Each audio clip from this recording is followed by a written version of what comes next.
respect for human rights.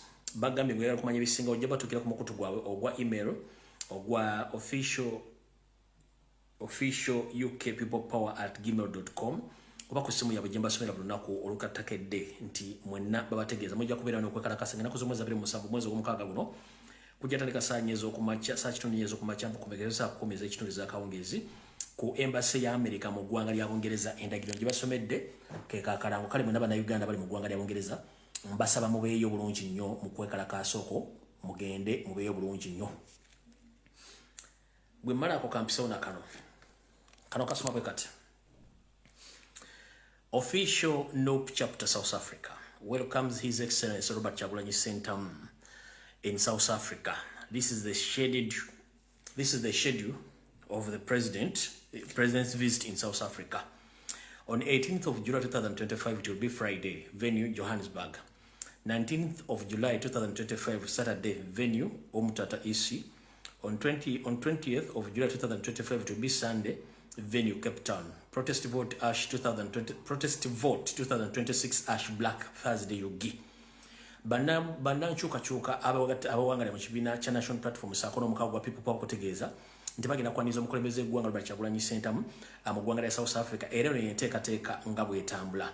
Bakuganga 18 omwezi ogw'omusanvu mwaka 2025 ajja kubeera Olwakutaano ajja kubeera mu Johannesburg. Baganga 19 omwezi ogw'omusanvu omwaka 2025 Lwajja kubeera mukaga ajja kubeera ku OMUTABBIZI. Ngina kuzomwezi 2 omwezi ogw'omusanvu mwaka 2025 ajja kubeera Sunday ajja kubeera Cape Town. Baganda protest vote 2026 Ash Black Thursday ke kalango kano. Kali gomuna Uganda ina ngoli South Africa. Akalango kano kakwatako bulungi nnyo kuba nti weeteka ogenda okwaniriza president mu ngeri yonna esoboka. Alright. Bwe mmala okutegeeza akalango ako era wano wengenda okufundikira obulango obwo then nsooka empisewo security alert gye nabategeezezza ku lunaku olwo nti abantu be South Africa naddala abagamba nti bali mu ludda oluwakanya Museveni olwagala mujjako. Bano bennyini bakola WhatsApp group nga mulimu ekibiina kya Mpuuga, mulimu ekibiina kya PPF n'abayaaya abali e South Africa. Bano nabategeezezzaako nti bakuleetinga WhatsApp group naye nga zaagala kuleeta lutalo president olunagende South Africa bamukoleko effujjo. Nabagambye nja baleeta WhatsApp group eno mugitegere bulungi nnyo. Baani abagirimu mbagambe nero okuwaguka ennyini mwali ba admin numbers za mugenda zira bulungi nnyo. Simanyi banasobola okuzoominga ba admin bano nete wali kyakola those it's kind of video nenga ba admin be bano wano noyo Elias Lukwago naye mwali. Eyo ye group eteekateeka okuzoganya oba okukyankalanya okukyala kwa president South Africa nti baagala na mukuba. Eyo group eteekateeka ogamba nti bagenda kukubira president South Africa. Eyo group ya PPF nenga ne Lukwago admin mwali byonna babiyogera nga baloze nsite wulira. Ffe twabagamba buli wamu tulinawo mbega era tusobola okumanya biki ebigenda maaso. Ebisinga kweza ensonga za security ya president gali South Africa jabbi baleetera ne conversation bano zibalimu nga bagezaako okuteekawo embeera okukyankalanya okugenda kwa president South Africa buli kimu kibategeeza. So Mr. President wona woli nsaba okutegeeza nti abasajja boyita buludde oluvuganya ate bakuteekerateekera embeera embi mu ggwanga lya South Africa. So weereremu ne b'otambula nabo ekyo nakyo nkimaze saagala kirwako. Alright. Njala tuwala mukisa guno okwagaliza amazaalibwa amalungi muganda affe comrade munaffe amakulu Selector Devi Yugi muganda nga happy birthday mukama ayongera okukuingiriza n'okusuyisa mu mbeera embi yonna eri mu Uganda saako n'okukubwa. So now uli muganda ange Selector Devi Yugi, happy birthday to you. May you blow more candles and may God bless you whenever you are. Obyo mumala njala tumira balwanyi bannaffe babiri erende badde special day yawe kuliko omukyala gwe bayita Nambi mulwanyi munnaffe posta twazitadde ku macha saako n'omukyala gwe bayita Tracy Nakajja Tracy mwanyinaze naawe happy birthday to you webale kwagala nsi webale girwanirira abazaalibwa gammwe mwenna tubaagaliza gabere ga mirembe bale kulwanira ggwanga lya musinga bangi ababeera ku social media nga bataayaya nga tebalina byakukola ng'ate eggwanga lyabalirese lifetoge kali jalo bagaliza amazaalibwa malungi bakomere banafa babiri ako okuli omukyala Nambi ne Tracy Nakajja mwe bali kuzaalibwa leero ndowooza mbamba maliriza tuba tugenze butereevu ku video eyatuleese olwaleero. Video eyatuleese olwaleero ngenda kubeera mukkakkamukko naye nga nina okunyola okw'amaanyi. Ngenda kubeera mukkakkamukko naye ng'ate nina okunyola okw'amaanyi ndowooza n'eddoboozi muliwulira si liseeneekerevu bulungi. Lwaki si liseeneekerevu bulungi? Ndi disappointed nnyo obufunze president yayimba oluyimba ati omutima gumenyese, omutima gwe gugenda gumenyeka mpola mpola. Lwaki gugenda gumenyeka?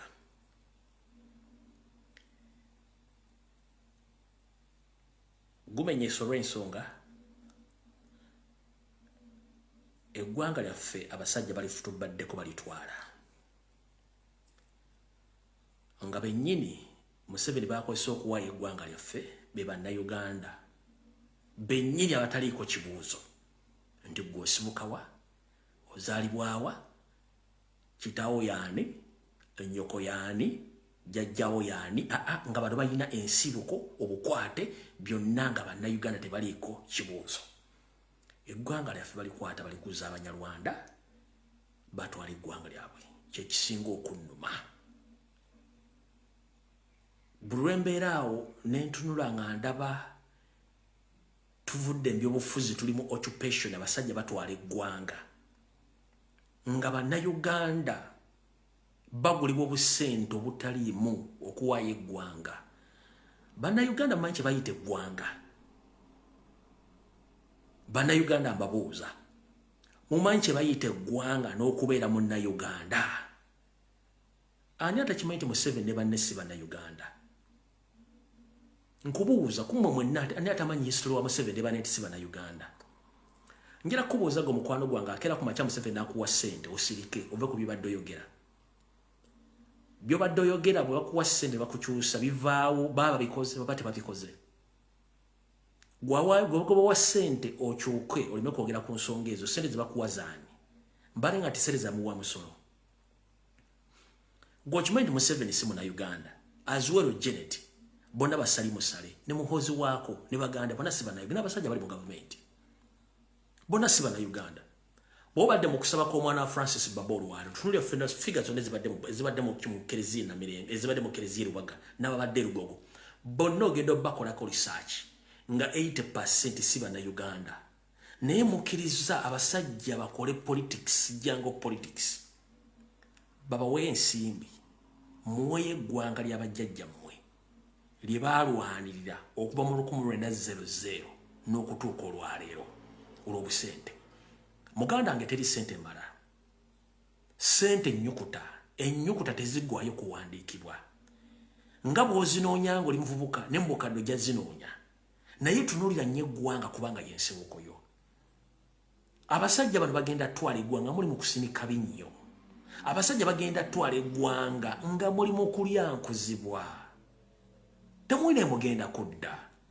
Sente bakoza sereza muwa musolo zibayisa mu supplementary budget, zibayita mu supplementary budget, zibayisa mu parliament, zibali mu kubbo kuba ku musemu ministry z'enjawulo, sente zibali mu kwowola okuva e Bulaaya, sente zibakozesa okuba mu bannabyabufuzi.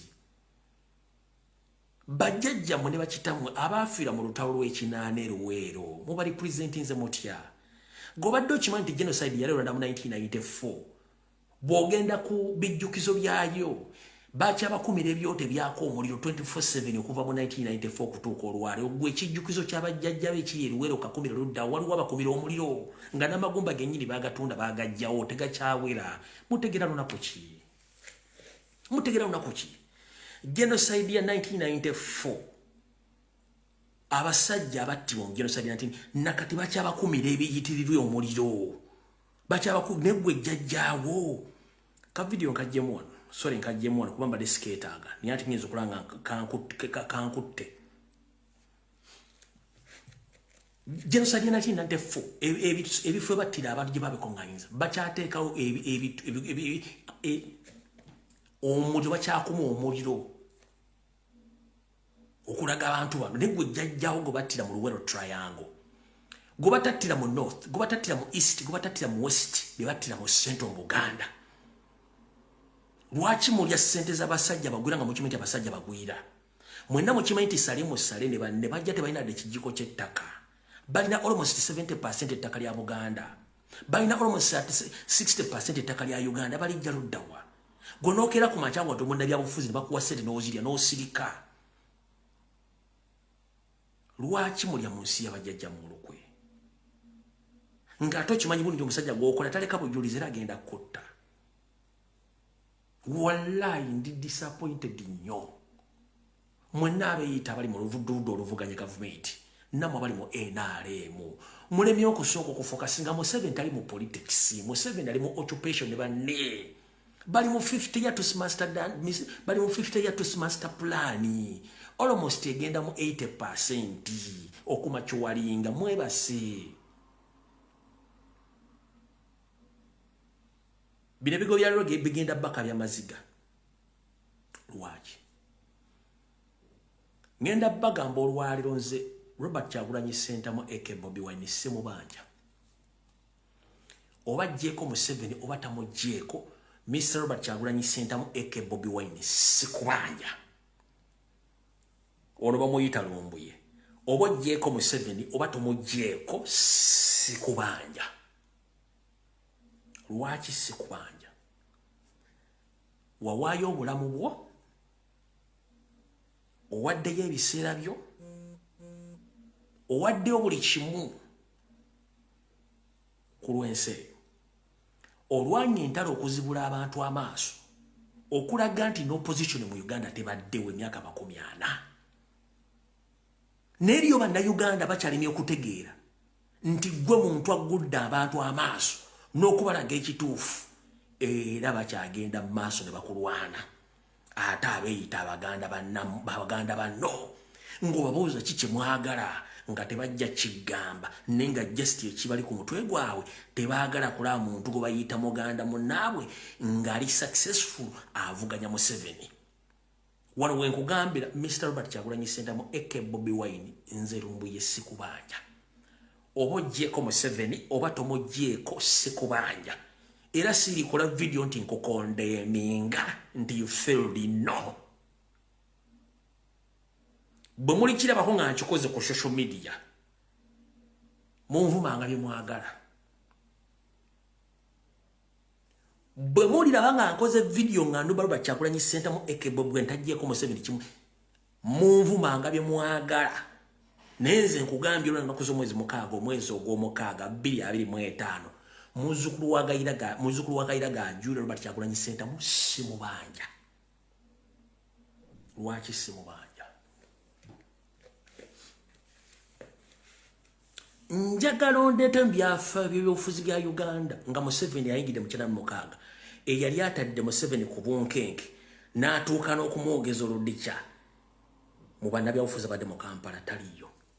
Ani yali aleeseko Museveni atuuka omuggyako obuyambi mu nsi yonna? Amuleete. Ani yali aleeteddeko Museveni muteekako sanctions mu bannabyabufuzi mu Uganda? Omuleete. Ani yali aleeteddeko Museveni okutuuka omu atege bomu awambe ate atulugunye akyuse ne ssemateeka? Ani munnabyabufuzi yali akimuleeteddeko? Taliyo. Robert Kyagulanyi Center. Kati gwali eyo ate ng'olwanyisa Robert Kyagulanyi Center mu ogamba oli mu opposition oba okolera ani? Era kiki oba oyagala? Buli kimu kyonna ekyetaagisa omusajja akikoze, naye omusajja mumuliddemu olukwe kubanga mmwe y'enkola eyammwe. Kye bayita enkwezenge ye muntu abeera w'ekirumira mpiibbi. Mulindyamu namunondyamu nga tasobola kusalawo nze sikolaga namunondyamu namulindyamu. Mujja omusajja n'abawa amaanyi na buli kimu ekyetaagisa ng'alina essubi mugenda kukwatagana mujjeko Museveni. Ekiro mubeera wa Museveni nga mugabana omusimbi. Ne mutandika okubega okuva ku futu soja asooka mpaka ku president mubega nga muwayo information. Naye ng'ate mugamba nti mukolera nkyukakyuka mukolera nnyo omutuufu. Era mugamba nti omusajja mwe mugenda okubega kyabwe ne muwayo information. Oba ne muva mu nkyukakyuka ne mudde wa Museveni mukola ebibiina ebirala muba mukolera ani? Kyenkubuuza. Era mwagala Kyagulanyi akola atya? Abagiremu mpala ajja ku City Square bagambe nti mukambwe nnyo kiki?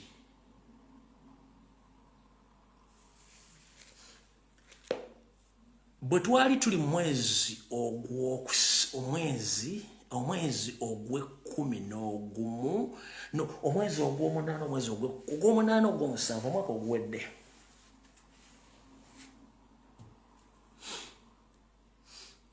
najja ne mbagamba nze nga nze sandiyagadde genda mu kalulu najja ne mbagamba nze nga nze sandiyagadde genda mu kalulu ne mukwata Facebook account siza mu bloga ne mulyoka mu nnumba nti nkuba akalulu nkuba president bichi era simanyi bichi nkuba okulonda bichi ne mwogere bigambo bingi nnyo temwasooka kumpuliriza lwaki mbadde mu struggle eno nga ndi mu DP emyaka miyitirivu nenzija okwerigatta ku president Robert Kyagulanyi Center mu kuva ekyaddondo mpaka n'olwaliro wendi ebinjogeddwako biyitirivu n'ekyo si kyekikulu kubanga tewali atayogerwako yate okwogerako yasigala munda ya nnyina buli kimu Kyagulanyi akikoze kiringa nze buli kimu bwe nkikoze ne nkibatira ku ssowaani omusajja ayise mbogubi okutuusa waali gw'alina omutwe ngoloza gugwo buuza ekibiina n'ekifuze emyaka ena tekirina headquarter yaakyo buuza ebibiina ebadde bivuga Museveni emyaka 40 tebirina headquarter tebitwala nk'omusango mu kkooti kuwabira Museveni mu kkooti y'ensi yonna oba okuyimiriza obuyambi bw'olomu bwa Museveni mu nsi yonna njagala ombuli ekibiina kyabufuzi kye kyali kifiriddwako abaana basukka mu 10 ng'abatuga babatematema bateeka mu binnya kibiina ki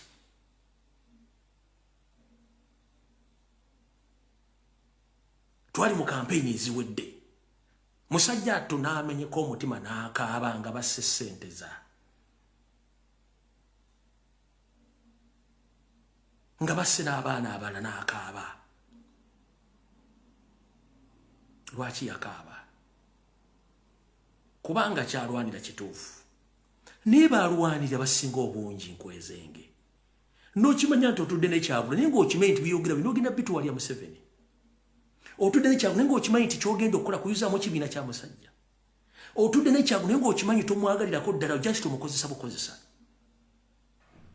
naye nga weyita mukulembeze omusajja n'alonda ba coordinators bonna Museveni n'abagula n'abamalawo n'asigala nga waali omusajja n'alonda abakulembeze bonna mu diaspora Museveni n'abagula ne babamalawo olwaleero nabagambye ndi mukkakkamu naye ate ndi mukambwe mukko tugenze mu chapter y'omu America ne mugamba nti mwagala enkyukakyuka nga mukolaga ne mayiga alwanisa Kyagulanyi amukuba muttirawo nga mbeera ne mayiga mu nkukutu mukola muli ku Zoom meeting muli ne mayiga amo temukyagala agenda demonstrations muli mukola mbaga musoloza ssente mukukuta ekiro mudde eno mukoleraani ba chapter leaders mu America mwenna if I may ask nga namu mukimena bamanyi mukola ne Museveni naye nga mwebuzaabuza soka webuze why some people they have doubt in us. If you are not among us, that means people are going to doubt the way how you conduct yourself. Nengo chimete bantu bakwogera ko oli mbega oli mukyama notavayo wadogama ti banne kibanjogera ko si nino osigala ngoli happy nga gochakola emirimu jo oteka kenko fila national platform no yamba no nyuma nenge bigenda okuva mu meeting ebyo byogenda okuweleza Museveni nga mugenda kuweleza n'abantu bennyini abali fa funding nga struggle nemba wereza omusajja Museveni ne batandika okuwoma omukubotwa gwe soka webuze bwe tubanga twali mu kalulu ka 2020 nga twalina strong funding support mu America mbungereza Europe. Where are those people? They got scared kubanga bafunanga intelligence mu ababeganga ba chapter leaders mu America mu Canada bungereza Europe. Mugabo tati mwagala enkyukakyuka nga when it comes together to talk about the national matters amugamba nti tugenda byogerako fe ogamba nti oli diplomat nga tosobola kukola wadde ekintu n'ekikulaga nti oli diplomat nga tosobola na kulumba the state department n'ogiwandiikira ebbaluwa tosobola dde okufuuka lobbyist n'ogenda mu ofisi yonna yeetaagisa mu nsi yonna you lobby for the party you lobby for Kyagulanyi Center oba okolera ani musajja gwe mukazi gwe Museveni akosa sente empya n'enkadde ng'akosa ba lobbyist oyagalako nga mwena ba chapter leaders abali mu nsi yonna you can't dress well ne mugenda ne mulobingira wadde demonstration zaagaana mwagala kungamba nti you can't dress when mugenda mu lobbying la president what the president aliyo mwagala kuchingamba temusobola kikola no wida ntalo ku ntalo bwe mbanga ba chapter leaders temusobola kutula mu dissolving problems amwe nga mu abantu musubide nti muna gati mwagala kulwanyisa MUSEVENI already nga abali mugenda mulwanyisa mutya boba tosobola ku demonstrate na ku organizing a demonstration at least fuka lobbyist nobody's going to know you that you are lobbying for Kyagulanyi Center no naye when you do research across the world mu international bodies international organizations mu office nene tetulina ba lobbyist tebaliyo mukolerani mbabuuza mukolerani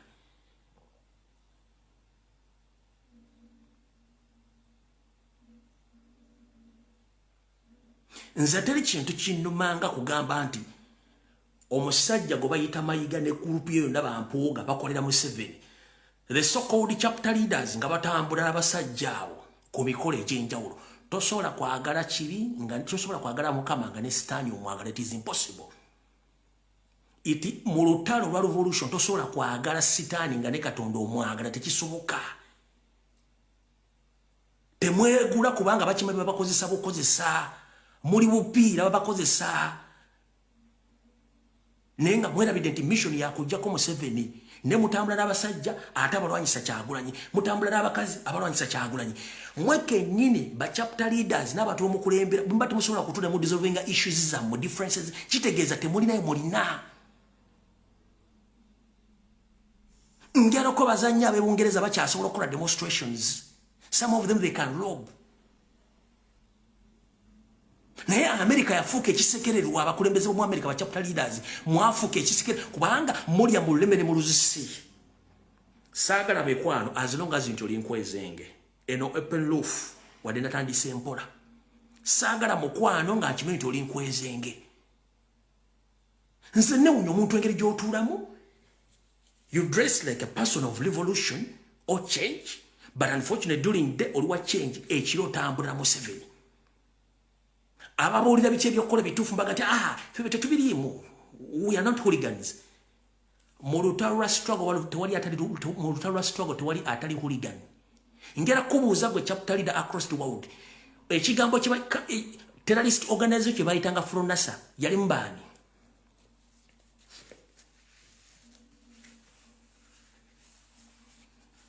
Fronasa kati jibayita NRM yali mbani they were terrorists all of them kati gwe aba bokulembera bagati mune kino kitugenda okukola kye kitufu kijja ndi fe tuli ba diplomacy titugenda mu mitube noyita abantu botwana bayita ba hooligan gwe nga document revolution ebera mba hooligan 99% go kimanyi ko Nelson Mandela tuwante bamuyita terrorist ne mukyala wini byanyima n'abantu so wini byanyima so wini byanyima wini Marikizera Mandela bamuyita ko terrorist Bathombeki bonna bayita ko ba terrorist n'aballa kubanga bayina cause yaliriyo naye fe right now eri abambala masuuti obasanga leba Mayiga obasanga abantu ba government obasanga leba ambassador obasanga leba nga bakukuta batambula ne kupate bahera ko tosobola kubera na mulabe wo nga toga nti ogenda mujja kunoga temukulembere ekyo it is impossible ba chapter leaders mu America Canada Bongereza mukyali yadde ko ngombyo mweru mu Europe muterezemu omukulembeze ye nawuliriza omukulembeze n'amanya papa se kigendwa kyo kye tuliko aho mwava ku kigendwa ekya struggle lwaki mudayininga n'abalabe tosobola kulwana na mulabe ogenda kujja ko n'omubira ku kumenye nosobola ogandi mugenda ku kisobola it is impossible aho tovuddewo njagadde kuyita obuyitizi kubanga I'm so disappointed bidongera baga bijja banyiza n'ebyo bituufu tugenze ku nsonga endala bwe nabagamba nze sigenda genda mu kalulu mu mwezi ogw'omukaaga ogw'omusanvu omwaka oguwedde betukola emirimu gye gimbanumba ne banvuma ne mbagamba bantu bamanyi gye twajja struggle eno awo n'obulamu bwaffe bwafa nze obulamu bwange bwafa sikyalina life lwa struggle eno kubanga byenkolamu temusobola bikola era temuli bikola ne byenkola essaazi notosobola bikola kubanga toli bikola wabula nali mbasigira ekifaananyi ngamba gamba tetubesinga ku ba politicians bwe tuba tuli mu revolution tetusobola kubesinga ku ba politicians ba politician basobola okudisappointinga anytime lwaki president recently yagamba nti yes tugenda mu protest vote era tubadde kitutunda bulungi nnyo naye wewunya ba MP batunonya abagole kiga mu protest vote by incumbent nobody talks about protest vote by incumbent MPs they don't teach or they don't preach protest vote wabula abegwanyiza ebife bebasomesa protest vote lwaki what happened to the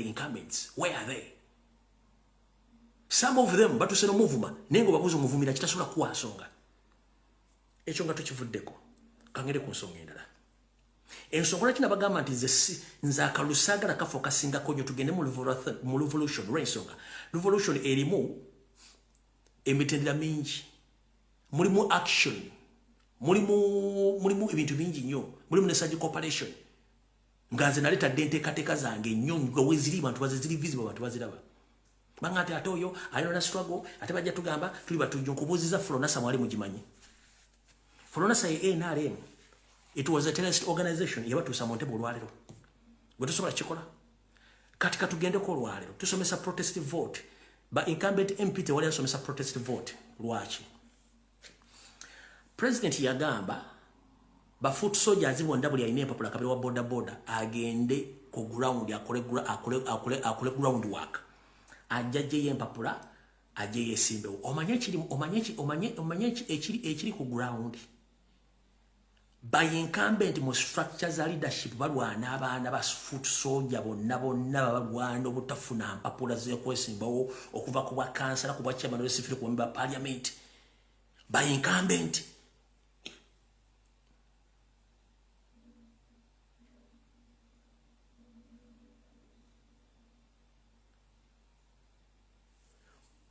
kino nkibagamba nti president yakutugaba buli foot soldier yene yasoma ngo ine empapula zikusoboza okwesimba mu kifo kyonna genda okole ground work ojo kime empapula wesimbewo naye omanye ekiri mu kulwanyisa abaana bali mu people power abali mu nopo abalwanyisa beba incumbent abali mu structures za nopo lwaki babalwanyisa olina akubira mwana simuna mugamba gwe bino bitesibe ba foot soldier bino bintu byabakulembeze tosobola kwesimba ku muntu ona abadde ebbanga livaamu togenda funa kaadi fe tusalawo n'omugambo oyogera ngaani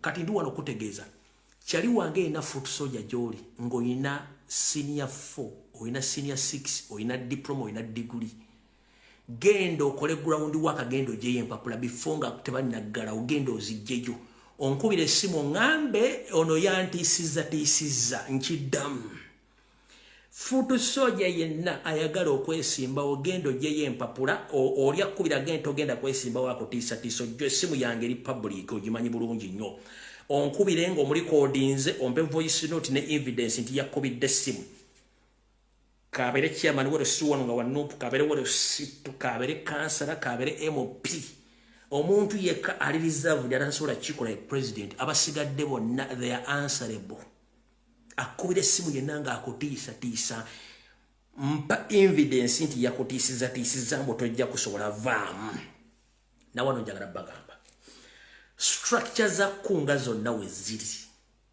mind about okukunga don't get involved in screening or in vetting nchiddamu structure za kunga zonna we ziri mu Uganda chairman Nyanzi ne timu ye ya kunga wonna we muri mu Uganda temugetinga involved mu screening mu vetting ebintu ebimu abantu abagala okwesimbawo focus ku kunga muleke mu kiveemu nawo mukulembeze yenna atiisatiisa omwana mbu tosobola sima ebiki njagala omwana mpe evidence nti wamukubidde essimu nti ng'omugata alina amaanyi tagenda kwesimbawo omwana mumpe obujulizi ngenda kukwabiza abantu wano lwaki mbagamba ekintu kino mwa spending billions of money mwabali wane sawa zino. Abamu mwalora pressure, mwalora arusa, abamu mwafa mu struggle. Nga tuloza tuluwanirira abantu bagenda okujjako Museveni tuluwanirira. Wabula be bawangayo information ewayo Serinyandwe ate Lemesa Robert Kyagulanyi Center bennyini abo. Kiki ekivuddeyo ku last ebbanga linwandidde emyaka mukanga nwandisa akabinja ako kiki ekivuddeyo. Abanvumanga nga njogera ku bantu abo musobola kuŋŋamba ki? Nolwebyo ebyogera kale muga Lumbuye atandise entalo sitandise entalo kubanga ekyo njogera ko banfunye information. Gomanya abantu abafiirwa sente zaabwe. Omanya abantu aba investing sente mu struggle. Where are they? Kubanga they were disappointed like me. Kubantu abakyuka. Kubantu abasobola kwogera amazima essaawa zino.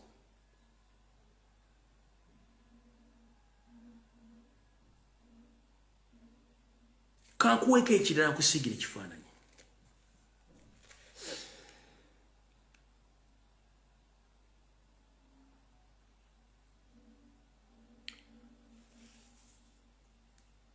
Saasobola kujja ku lunaku lwa kusatu lwaki. Omanyiza omutwe gwabe gujjiramu bintu ebingi naye waliwo okujja ku social media kubanga nsobola okwogera ekigambo kyesobola kulivansinga n'ekyejjusa. Lwaki?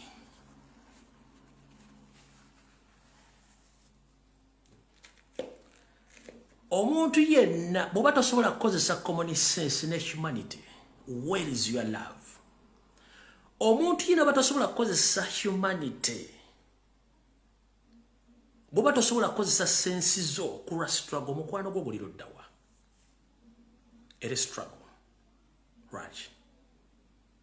Yes, it's a constitutional right okwesimba buli kifo kyonna nga bwe kiragira. Naye kozesa sense of humanity ne love. Omanye, yes, nina constitutional right okwesimba ewantu wonna nga bweragira ne president bwe yatulagidde. But where am I going to stand? Or where am I going to contest? Who is there? Muli mukutulabisa, mulabisa kibiina. Mukuriyetinga diversion, mukuriyetinga divide and mu kibiina. Right now ndaba divisions eziri zitandise. Tetunagenda mu karoda waliwo divisions zezirwa.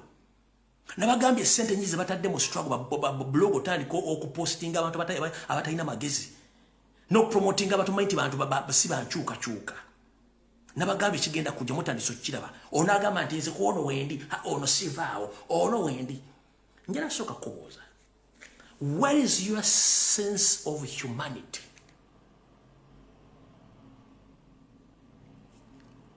Olina right okwesimba ewantu wonna olina right. Njagala okozesa sense of humanity ne love yo. Gwe bw'oba oyagala nkyuka. Osobola ogenda okujjayo fomu ne weesimba ku kifo kya Joel Ssenyonyi. Nkubuuza. Bw'oba olina sense of humanity, osobola okugenda n'ojjayo fomu ne weesimba ku Joel Ssenyonyi. Olina right. Sikuganda, you have all rights okujjayo fomu ne weesimbako. Naye kozesa sense of humanity ne love. Naye nkwezenge butagaliza mukolera state mukolera Museveni. Osobola okujjayo fomu nti ogenda kwesimba ku Joel Ssenyonyi. That is my question. Question number 2. Osobola okujjayo fomu ne weesimba ku Shamimu Malende. Where is your love? Whatever happens to her, I don't want to know. Osobola okufuna love ejjayo fomu weesimbe ku Shamimu Malende okujja okukolera state. Gwajjayo fomu kikyokoze during your time gwogenda kukwesimba ku Malende. Where is your love? And where is your sense of humanity?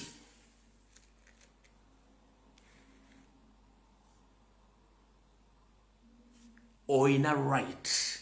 But kozesa humanity yo ne love. weewolire gwengendo okwesimbako yani kikyakoze byonna byamusobako Allah musaasire naye nkubuuza sooka okozesa engala by'obuuzi naye ngenda kwesimba ku malende ntegeera bulungi nnyo wadde nina right eyesimbawo ntegeera bulungi nnyo image kijja oba osindika automatically you are creating a division amongst the leaders in the party. You are creating divisions.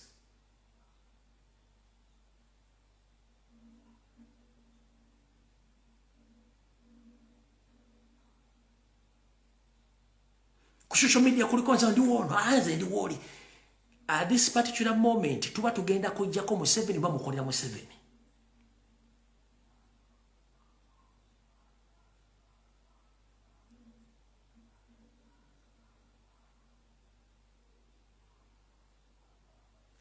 Tuba tujjako Museveni the moment okola ekintu omanyi sooka okola ekintu before nga tonakola kintu sooka omeasuringe opimemu olabe ekintu kyengenda okukola what are the outcomes or the repercussions ku kyengenda okukola.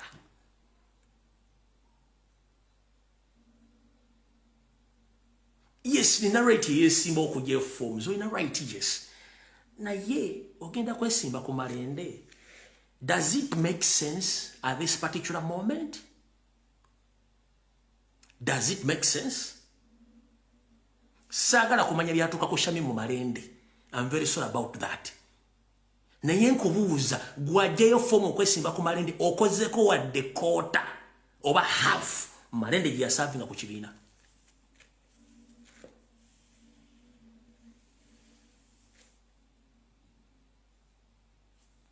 Eyo point njimaze.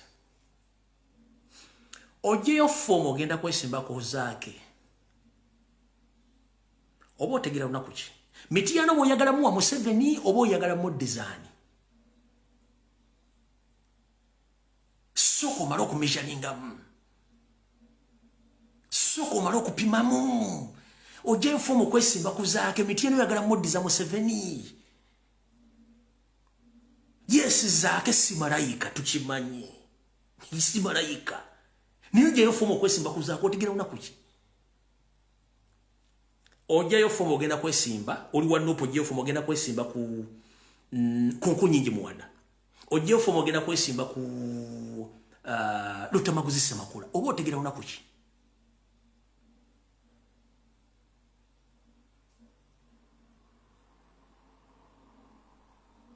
There are so many positions gy'osobola ogenda. There are so many positions gy'osobola ogenda n'opangisa omuzigo n'oddamu ne weewandiisa n'ogenda ne weesimba mu kitu. Nabagamba we shouldn't waste materials mu one region. Constitution equality ogenda okwesimba mu region ya Uganda yonna. Muli abantu bana mwesimbye ku malende. Muli abantu batano mwesimbye ku Joro Sonyinyi. Muli abantu basatu mwesimbye ku zaake. Muli abantu otegera lunaku mwenna muli material ne mwesibye ku muntu omu azifu mwina gumukolera.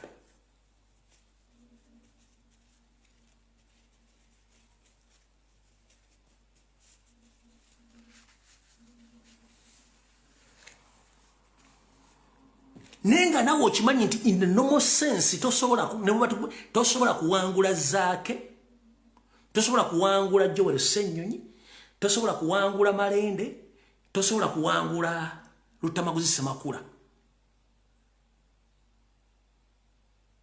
ku nsonga za kadi.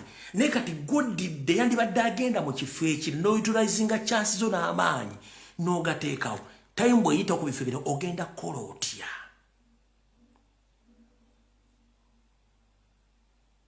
Ogenda kukola otya? Tulina ebifo ebiri already vacant. Abantu batulyamu olukwe. Just genda opangiseyo omuzigo ogende okyusa gy'olondera odde mu kifo ekyo, odde mu kifo enkwezenge nnyingi bannange tukule. Mukulyetinze division mu kibiina. Buno bakanjala bugende ba foot soldier bagufudde omugano gamba nti nze I support gundi mitu by'ekisiru. That is total nonsense. Mugende munoonye emirimu mukole. tubadde mu strong tugivuga almost 4.5 years nga musirise. You can't post, you can't make any video right now. Muvuddeyo mbuze supporting on that is total nonsense and it must stop. Wante twaja kusika binyebwa. Singa tetwa encourage ngabana kusigala mu strong bogera ku bintu bya struggle. Mubadde mugenda kujja wa guts ezogera ku bintu bino. Lwaki bwe tutuuka mu ntabo y'ebyokulonda nga mutandika okuva mu nga muli b'amannyo nenga gye tuvuze struggle jijjo jitusomba temusobola kwogera kigambo kyonna. Mbabuuza mubadde ludda wa okuva twava mu kulonda ne musirika nga tirasobola kumanya muli tutuuse tuvuze struggle okuva lwe baatubbaakalo tuzze tugivuga tulemedde kompa ku lwaleero. Mutandise okula kubanga baguddewo it's now open lobby open kale mutandise nze ngenda nono nze ngenda nenge emyaka 5 badde silent nga tolina kyokola nga tosobola dokola posti wadde ogamba free gundi wadde okola live ntigamba gundi wadde okola ekintu gundi nga muli silent. Why is it right now ntikati muvuddeyo? Chenali mbagamba luli abanvuma nti nze nali sagala ideology ya bufuzi ya politics ya kulonda kubanga kulonda kuleta enkwezenge nyingi. Amalindizi money Museveni is ready to spend, Salim Saleh is ready to spend his money ku nkwezenge. Ne mwagalo kitegera mwavu nali ne wala binoze. Nze nali ne wala bino kubanga amanyi. Mwachimba manyi.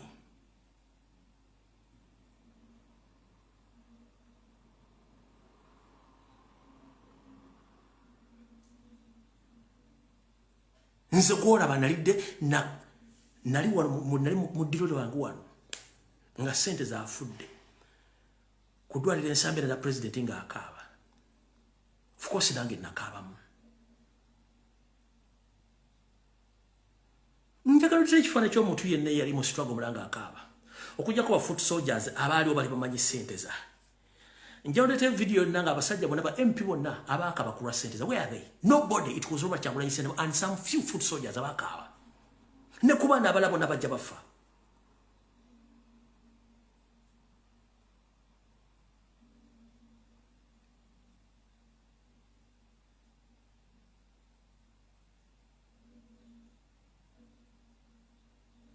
Nze nakaba nga president akabidde ensambya ku ddwaliro.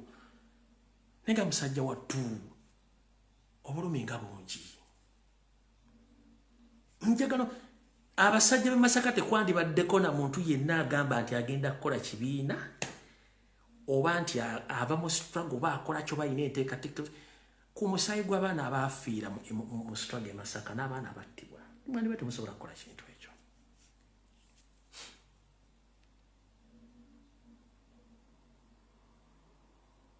Abaana bawo obutwa ne bafa.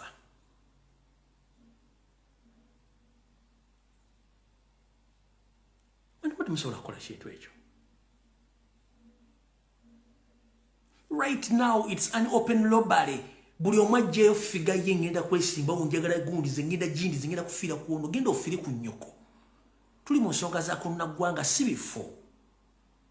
Si bifo. Njagala lete post mujje nakateka ku Facebook nga naga nti mpagira gundi. Kabbe mwina be mmanyi talo mbuyo omuntu abo mwogera ka atabuka. Boyogera ku Ssenyonyi ntabuka, boyogera ku Lutamaguzi ntabuka, boyogera ku Zaake ntabuka, ku nkungi nyingi muwada ntabuka ne president bantu nga batano. Mpula bulungi. Naye wali olabye ko posta y'omuntu gye ntadde kono nga nti I support gundi.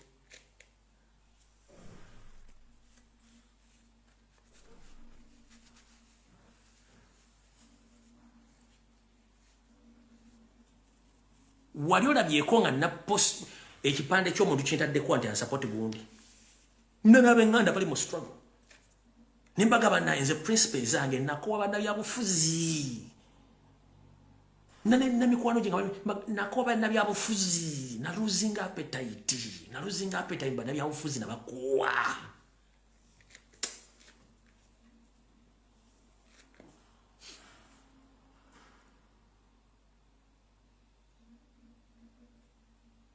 Chovulanze nalinde surgical operation. Gwoyagala kungamba.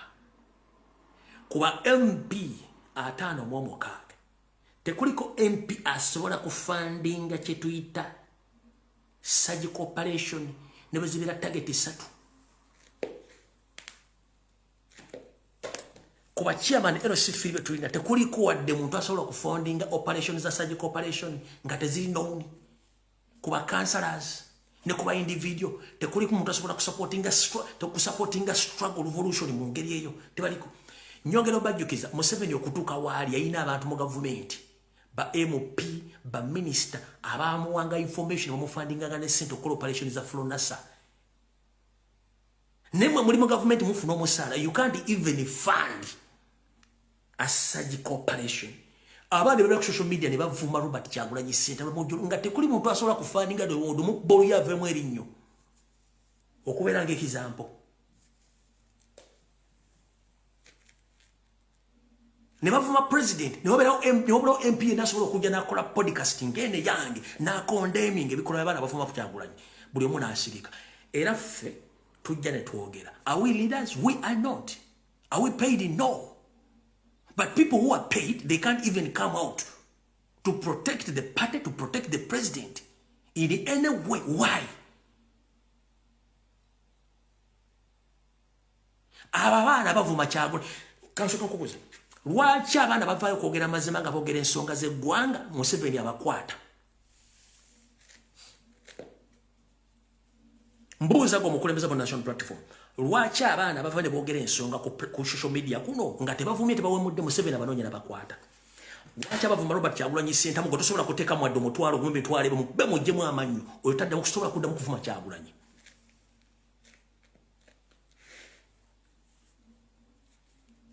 mumanyi basula mumanyi baliira mumanyi babeera no kimu kimanyi ne social media platform wadde okusindika ba hackers okuhackinga page zaabwe wadde okusindika abana ku TikTok page zaabwe ziwabe you can't even afford that nga mutunyumiza mwagala kujja ku Museveni mwembwa mmwe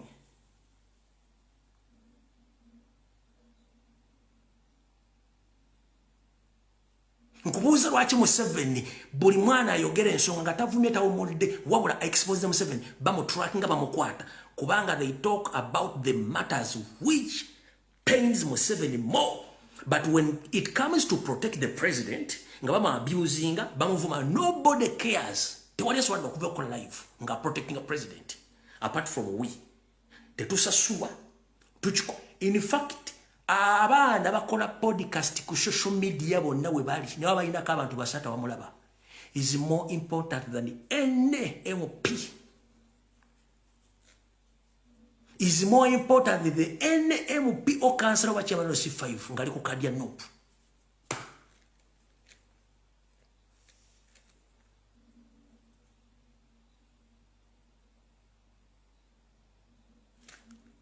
okulaga abantu bantwagala revolution abasajja babigirwa singa tebali nawo tebasobola kuyimira wantu bona mu revolution abo mpuga nga akyasobola okuyimira wantu abedi bwanika nga akyasobola mbwate kamwa nga akyasobola okuyimira wantu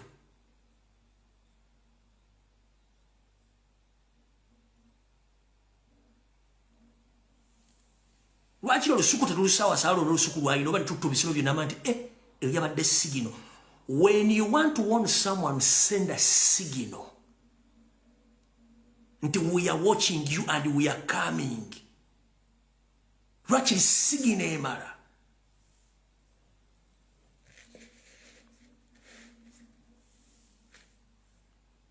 at least send a signal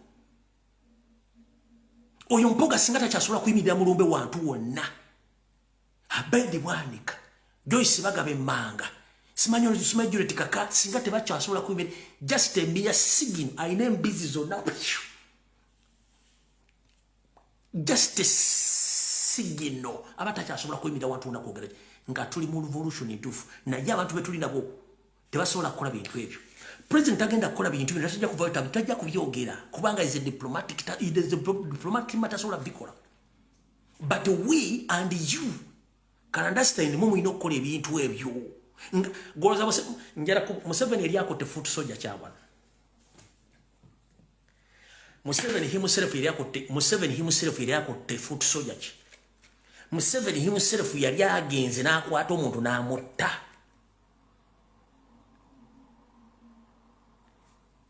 tachikola wabula alina bamukolera to protect Museveni. Hope you understand and you copy that. They do it to protect Museveni. Why can't you do exactly to protect the president, to protect the party? Temusobola chikola.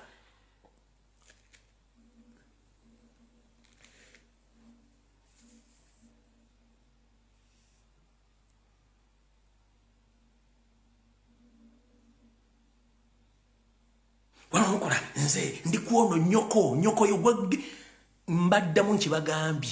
Buli agamba nti ngenda kwesimba mu kifo gundi ng'obadde silent for the 4 years back. Gendo bigambe nyoko ffe tukoye ebintu by'ekisiru.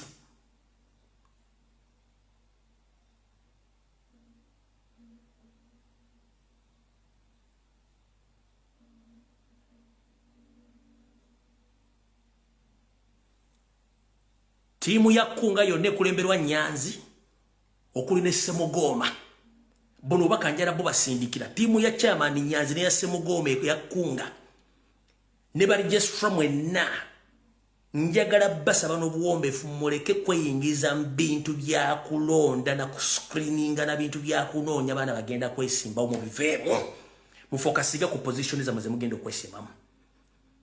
Muleka akakiiko k'ebyokulonda, muleka abaana baluwiringi system oba system ebajjire muleke okugetinga involved mu kintu kyonna. Tukoye. Tetuli wano kusiika binyeebwa. Omwana yenna gy'oli singa wabeera kukangakanga mutojjayo fomu togenda kuwa fomu tewali agaba kaadi. Teri munupu agaba kaadi. Kaadi zigibwa performance yo ku ground, support yo, ne integrity yo, n'amaanyi go, n'ogenda ne bakubuzeebuuzo bye ne bakuwa kaadi. Kaadi za national platform tezitundibwa era tezigulibwa. Abayina obuyinza okusengejja ke kakiiko akalondebwa aka national platform aketo commission. So si ba individuals, simanyi ndi Mukunga, simanyi nze registra, simanyi nze total nonsense. No. Omuntu yenna bw'ajja n'agamba ekigambo ng'ali mu kalibeeyo, inform myesimu yange eri public ngenda kubabya kati ngenda kulwana nammwe.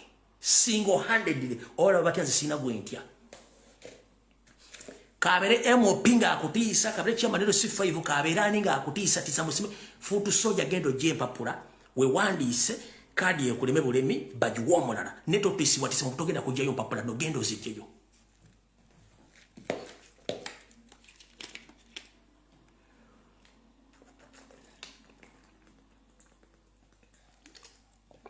Gendo zijjeyo. So, mukulu Semugama wonna woli, chairman Nyanzi, please. Mutuyambeko okunga abantu bagende bajjeyo empapula. Bewandiise akasengejja kabajjemu. Tewali ayina monopoly ani agenda okwesimbawo antagenda kwesimbawo ani asobola n'atatasobola. Buyigirize, busobozi n'amaanyi ga muntu. Omuntu yenna gwe bakubira essimu bagamba gwe tojja kusobola nkubira essimu wano mpa obujulizi nga buli recorded. Kebere message ku namba yagikuwadde ng'akutiisatiisa ng'oli fuutu soja buli muntu yenna ng'oyagala kwesimbawo. Byangu ŋŋambe nti ono yaŋŋambye bw'ati. Nja kujja nombyogere kubanga nze sitya. Kubanga nze sitya.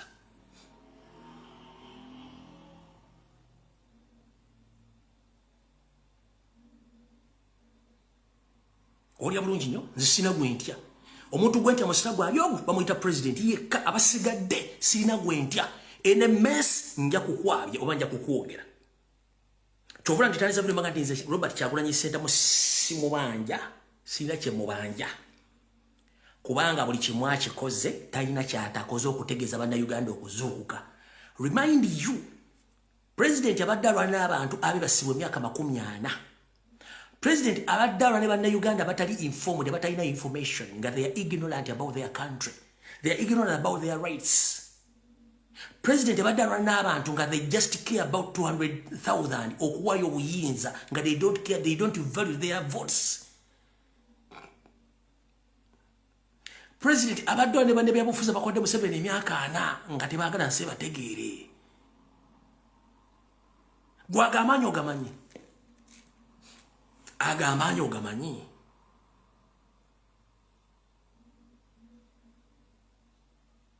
Omusajja amaanyi n'ensimbi n'obudde byakozesezza ekintu ekyo bimanyi bulungi nnyo. buno bakajala bugendera omusajja gwe bayita SARS ow'eggomba SARS buno bakajala bukusindikira bampita Lumbuye ebigambo byogenda osamwasama nabyo ng'oyogera ku president 2 werabidde nti president yakuwa kadi nakusupporting okubeera waali bw'obeera ne bayaye banno ogezaako muteeka wansi mukulu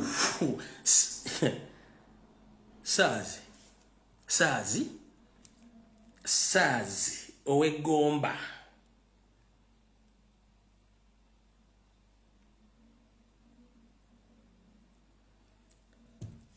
nina obujulizi bwenja okuzanya leyita SARS wegendereza ebigo byoyogera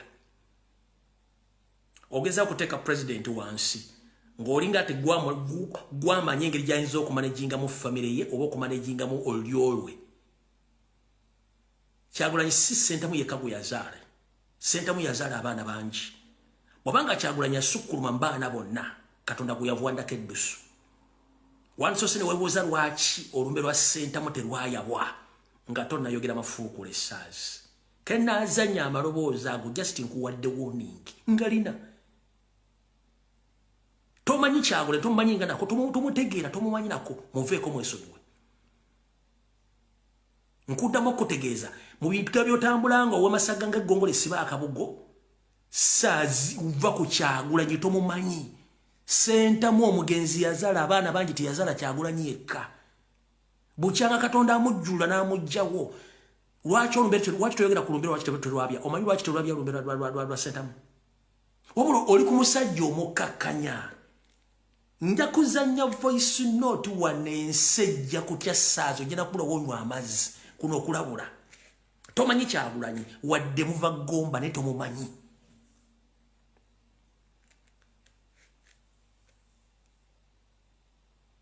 olwalwakutaano ku Sande nyinza obutajja kuba nina obusungu nenzija ku Lwokusatu era nyinza otandikira ku gwe SARS n'abala bwe naba nfunye obujulizi bwa bafoot soldier nga bampadde amazima g'abantu abakubira amasimu balemesa SARS nyinza otandikira ku gwe n'abalala tuli ku national matters tetuli ku individual matters no mwe mwadira struggle n'ensi mugitadde ku individual matters mwadira struggle mwagiteeka ku kubeera nti level buli mwayagala kulya muki eyo ensi nnene buli muntu alina ogifunamu omugabo mulwokuba muyina obwongo obubalooza nti bufuuka MP oba okikubye abala tokubafaako nedda MP we saava tuli mukozi w'abantu nakino kibagamba tebangayo mu ndabyabufuzi yenaddamu okukumanyiira comrade yoli mu Uganda tebangayo mu ndabyabufuzi yenaddamu okukumanyiira kuba amateeka galikkiriya mwe baboosi b'abasajja abo lwaki mwe baboosi lwaki bwe butuuka campaign kati nga bwe tulesana bakubisa posta mabyo basawo lwaki akusaba akalu bwe basobola yeteekeyo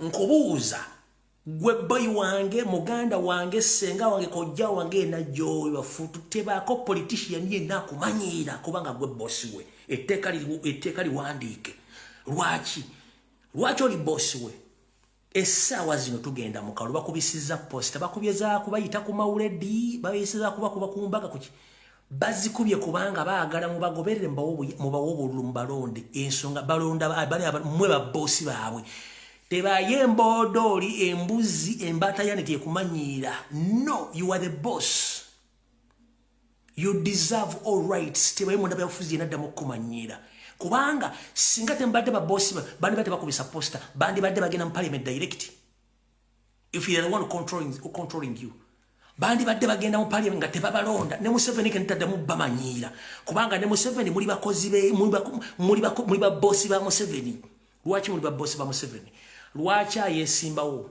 yandibadaga kati nze enfuga teri agenda kunnonda sagala mu mbuzi ebibuuzo nze president kubanga neeronda nze kano because lokuba nti ajja n'abasaba obuyinza ne munda after 5 years that means mwe bakamaabe so kabire Museveni kati muddamu banyumiza ebisajja bya NRM bikuba amajja agenziriza mugamanyi bulungi tebiddamu bamanyiira oli azze ne ssente Akumanyira musimanye kwata sente simanya basimide nayikondo. That is not your responsibility okusimira abantu nayikondo. Government egenda kukola ki? Mubyana byabufuzi mwe musinzo okusoma Museveni mbuyinza. Lwaki? Mukola obuvunazi obutali bwa mmwe. Ebintu government byandi baddekola mubikola mu byalo ngolo mukonya Museveni. Lwaki musimenzizo obuvunazi bwa kusimenzizi bwa state council bwa district bwa government lwaki osimenzizi? Owerera abana, yes, it's your will, but it's not mandated that you have to pay school fees for those people. Government yakola mulimu ki?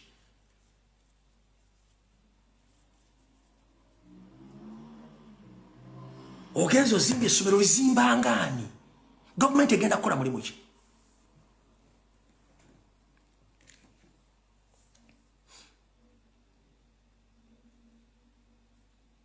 Ebintu byemukola muyamba Museveni. Kubanga mukonya abaloza abandi bali babuuza questions. Lwaki enguudo sinkole muli mu campaign mugenze musabe gunduza muzirese muri ku kyalo musenda amakubo in this particular moment. Government ne district jabasasula omusole genda kola mulimu ki? Kitegeza mukonya government ne district. Ebintu mukola kati mu campaign muba mukolera mu 70 mukolera bantu. Oba agenda basomesa agenda kuva mu basajja mwe ne banna Uganda. Totekeddwa gulira abantu bitabo buvunaanyizibwa bwa gavumenti buvunaanyizibwa bw'abazadde otambula ogaba ssente ku kyalo gwani kimenya mateeka abantu bagenda kunyiiga ddi nga tebafunye service nga muba wa service. Are the person responsible to deliver service to those people because they elected you? They elected you to represent them in the parliament. What have you represented them? What have you presented in the parliament? Nothing. But bofuna musara notandika kati no wanweta kusimuluzi government ingenda kula miki. Ate kati wano wano ka health center nemulida nogera noguleda ngalitekamu o atalina ddagala agenda kunyiga ddi.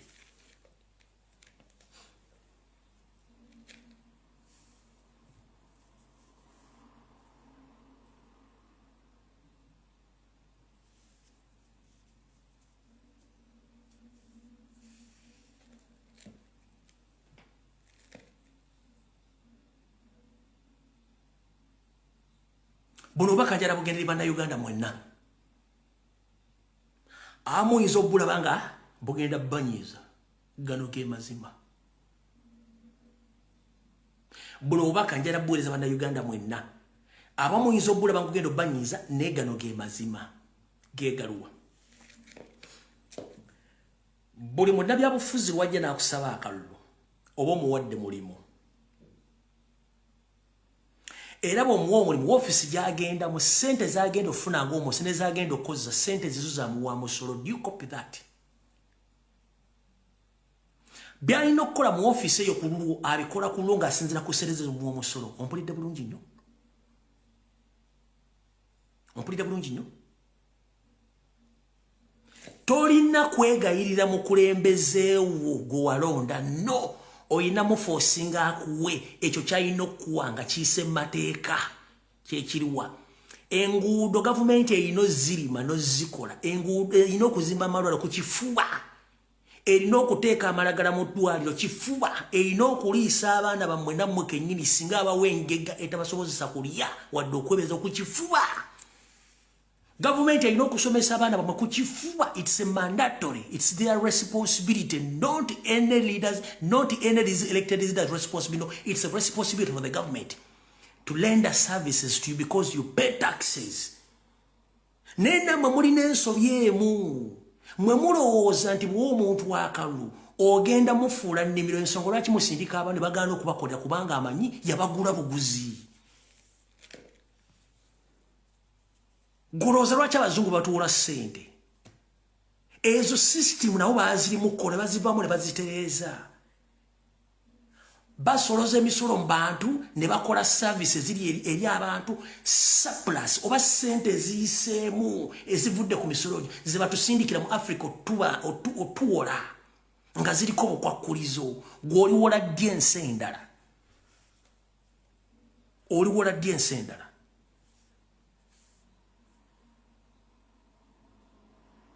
nga nezenyini zosasula ez'omusolo bazibba tosobola kujja ku demonstrating adde okwekalakaasa naye ogamba nti ndawuli munnayuganda sooka omanye obuvunaanyizibwa munnayuganda obuvunaanyizibwa bwo kyeki oliwaddemu okukwata omuggo n'ogw'omunnabyabufuzi mu ddiro lyo mu makaago ezo nkwezenge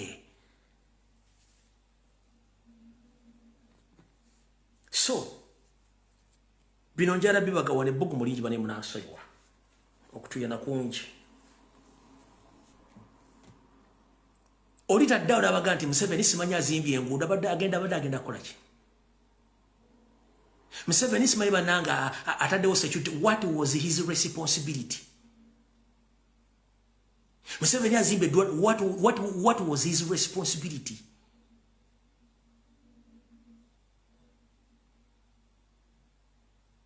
Ngera kubuza lwaki bakola manifesto oba ebisuubizo nga bajja basawolo ebisuubizo babikola kubanga bakimanyi sente zammwe ze bagenda okukozesa okukola ebisuubizo bw'atabikola kitegeeza ababanyaze nkiddamu tebayo munnabyabufuzi akusinikirako binnyo kubanga sente zammwe ze bazannyirako bakola manifesto ebisuubizo nga bagenda bikolera ku sente zammwe oliwaddemba omu kuba amayinja omuterembwa bwabatasobodde kudelivaringa services ezo naye no Museveni simanyi akoze azimbe oluguudo buvunaanyizibwa bwe kinga ali mu ofiisi eyo bane Museveni agazimbye amalwaliro agazimbye ku sente zakokundeka estate azimbye ku sente za Janet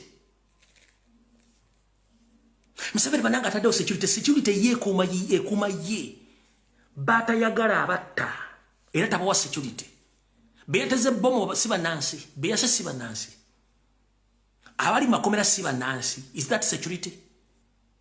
Security ekuuma ye nga ye yesobola kyalina particular ina SFC UPDF bagitwala Somalia kufa bagitwala South Sudan kufa bagitwala Congo kufa. Those are indigenous. His own people, they are working under SFC to protect him. Je kugamba amaje gage aoninga amaje omwana UPDF indigenous afune mitwala ana or SFC afuna milioni 2 n'ekitundu. Don't you see the difference between his personal security ne jonga te security efe tuyirina tetulina so tebaddamu kusinikira mannyo babo musimanyi gundi akozo ya omubazaako ki akoze ki okimanyi nti singa bayisa oluguudo ne bagenda kola oluguudo lw'ekasone batakola nga sente zaafulira mu budget ne batalukola oli waddemba okugula omusango ku gavumenti obadde okimanyi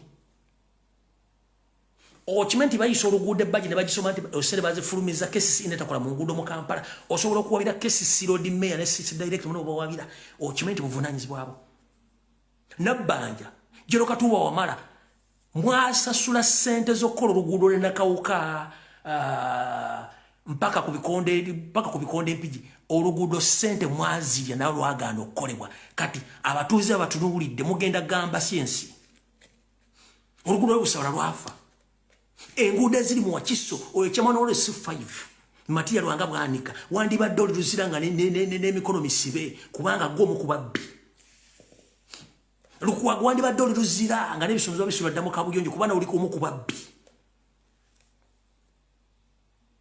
matiya kashayize wandibadde oli bokkomera nga n'ebisumizwa bisule mu ttooyi nga tebasobola bijjayo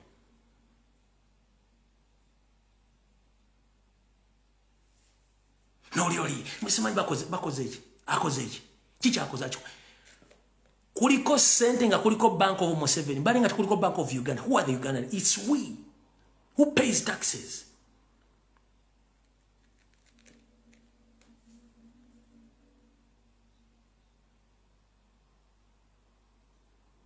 Semutoka peka masulite ngudo zonna nfu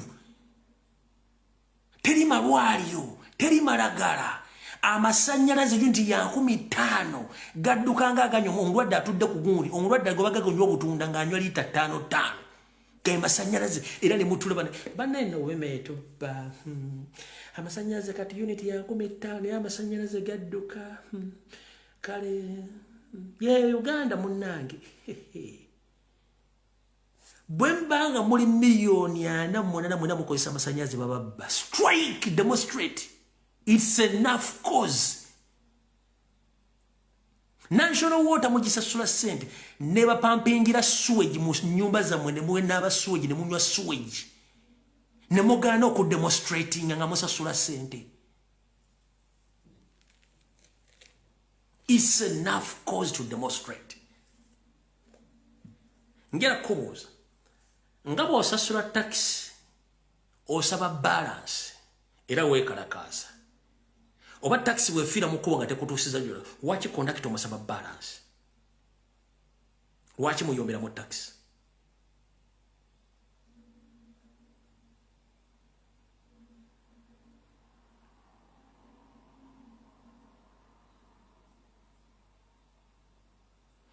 ekizibu kye tulina nti we Ugandans we are so comfortable where we are.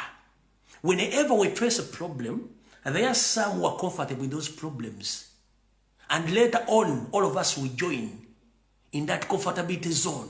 Chechiruwa. Muri kwa akedi, mubadde musasula milioni 3. Omusajja nabagamba kati mugenda sasula milioni 4.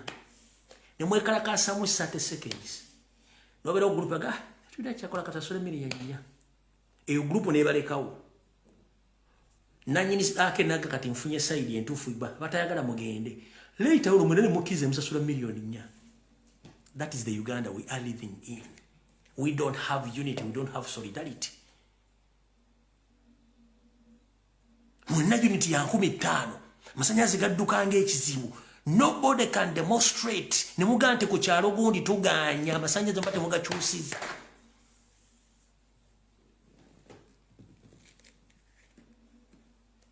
Eyo weakness Uganda gye mulina nti mwekiriranya nnyo n'ekintu ekyandibadde kibayamba okweggyako ekintu mukirekawo. Emulago basse omwana w'omuntu afudde mukitegedde nti eddwaliro musse intentionally ne mugaana okusalako eddwaliro eryo. Ennaku zino basala abakazi oba oyidde oba toyidde bakusala kifuba nga ojjawa audacity esala omukazi nga badde asobola okusindika omwana mwena ne muteekalakaasa. Abaana bafa 5 ku 10 buli lunaku temusobola kwekalakaasa. Wabula buli alina ate munnange kati nze ate munnange ate kati munne bwe tuneekalakaasa tunagenda wanyokko kubanga muli basiru.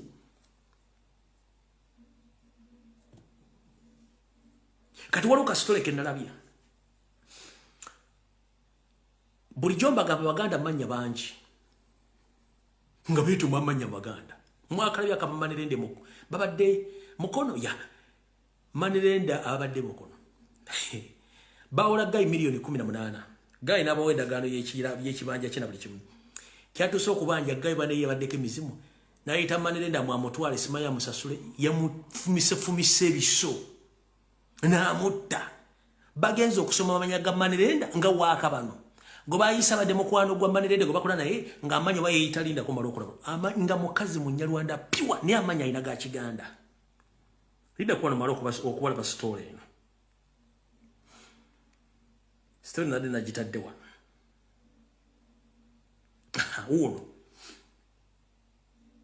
Ono. Ye Manirende go bafumise oyo. Wakabano yomukuba Manirende. Kati bagenzo okuleta mukwano gugo badde bakola naye complaininga. Amanya ge bagabi bati. According to reports, the suspect identified as Elvis Katabaz is accused of stabbing Hamida Mutes Nalule. Ono Nalule. Oyo Naluloyo. Oyo Mutes Nalule manya lya gachiga ne yeyita Nalulono gobase. Oyo yeyita Nalule wuyo. Oyo wakabano neba wula sente. Hamida Mutesi Nalule bano bangi.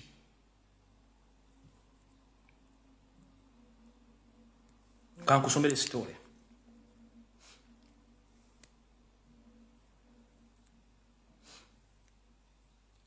And according to reports, the suspect identified as Elvis Katabaz is accused of stabbing Hamida Mutesi Nalule to death in Inachisunga after the two had earlier traveled together in Mutesi's white Toyota Fielder to meet the local chairman and attempt to resolve disagreement over the loan. However, the meet didn't take place as the chairman was unavailable. On their way back, it is alleged that Katabazi turned violent and fatally stabbed Mutes in the throat with the knife he had hidden in his bag. Sources say that Mutes had loaned Katabazi 18 millions using his piece of land in NAMAYANJA as a collateral for a formal loan agreement. Bagenzo okuleta mukwano gwe amanya boogera mukazi muganda yagenzo okwogera nga n'Oluganda talutereza wakabano ninga amanya inaga Kiganda. By the way, nze yes omugenzi omusajja yakoze ekintu kibi nnyo okutta omuntu era nkivumirira. Nebe basse sente bazijjawa.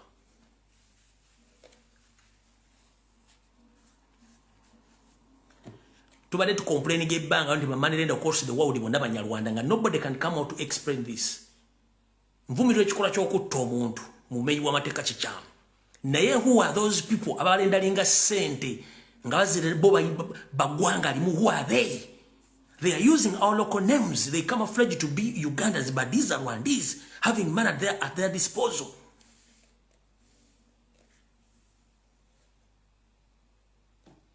Yes, nkivumiriro okutta kibi sikiriziganya nakyo. Naye go basse amanya inaga Kiganda gasi muganda Munyarwanda. Eyavuddeyo nga yabadde nga go bakolagana ye amanya inaga Kiganda nga n'Oluganda tasobola twogera ye Munyarwanda. These are the group of fools abalina sente z'eggwanga be batadde mu mission ey'okukozesa ensimbi ezogenda nga bagula ettaka ly'Abaganda lino ddimalawo. Era ono bwe badda waddeyo sente yadda waddeyo ttaka lye. Where do they get the money? Bafuna wa sente bazijja luddawo.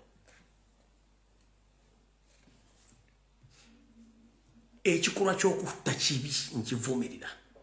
Naye who are those people owning money in Uganda without any record, any financial records?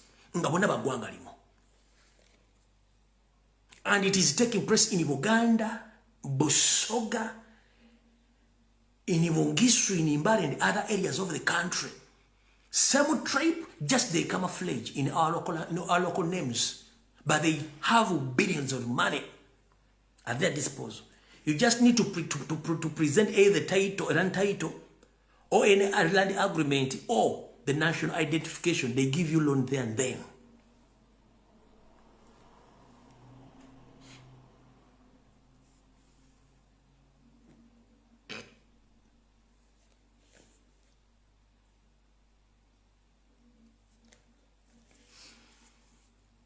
Aonvuddewo. Bonobaka njara buwereza mukulu Nobert Mao. Mukulu Nobert Mao. Bonobaka njara bakutuukeko. Ebyange mbyogera kate ng'omusiza agula essiyani. Ojja kunjagalira oba ojja kunkyayirayo kubanga nze sitya kunkyawa. Wabula ngenda kugamba mazima. Nobert Mao, you were like a fool. Nobert Mao, you were like a fool. You were a state agent who disguised himself that he's in opposition, but you know it that you're working for Museveni. On several occasions, have came out to expose you in the meeting which you hold with Museveni, abusing, hate Baganda. Abaganda twakukola ki? Mao Abaganda twakukola ki?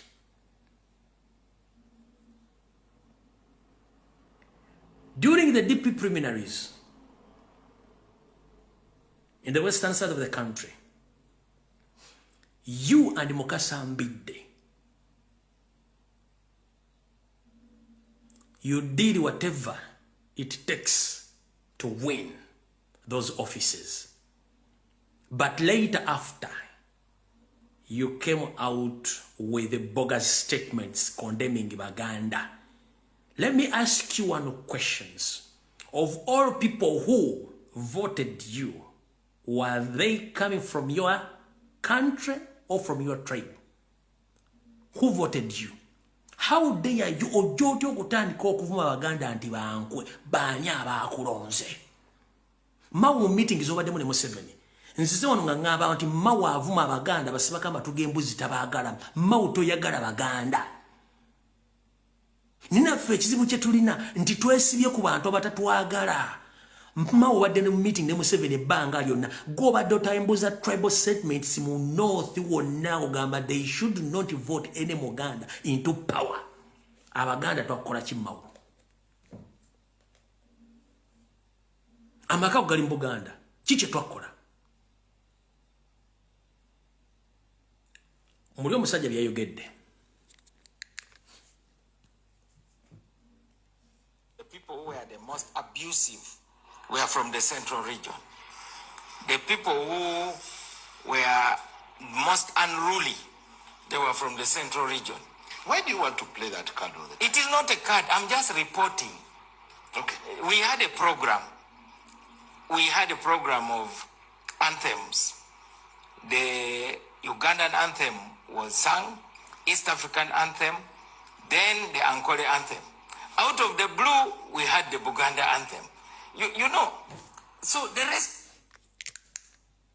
So, out of the blue, you had the Buganda anthem. Out of the blue, you had Buganda anthem. Mukifuna. Mboluyimba lw'eggwanga lwazanyiddwa. Oluyimba lwa East Africa lwazanyiddwa. N'oluyimba lw'Obwakabaka bwa Bunyankole lwazanyiddwa. Mbu yeewuunyiza nnyo kyebatasuubira ekitiibwa kya Buganda ne kiyimbibwa era kyamuggyeko ki? Enviiri kankaddemu. Nja kubavunula oluzungu lwayogedde. Wulira bulungi nnyo. The people who were the most abusive were from the central region. The people who were most unruly, they were from the central region. Why do you want to play that card all the time? It is not a card, I'm just reporting. Okay. We had a program. We had a program of anthems. The Ugandan anthem was sung, East African anthem, then the Ankole anthem. Out of the blue, we had the Buganda anthem. You know, so the rest of the country started wondering what was going on. And then some of the extreme elements from Buganda here were saying this is their grandfather's party. In other words, if you are not a Muganda, you are an imposter. And as if DP is one of the clans of Buganda. DP is a national political party. So actually they were my campaign managers. So you want to say that you are swimming against the tide of Buganda sentiment? You would say provincialist sentiment, which is headquartered in Buganda.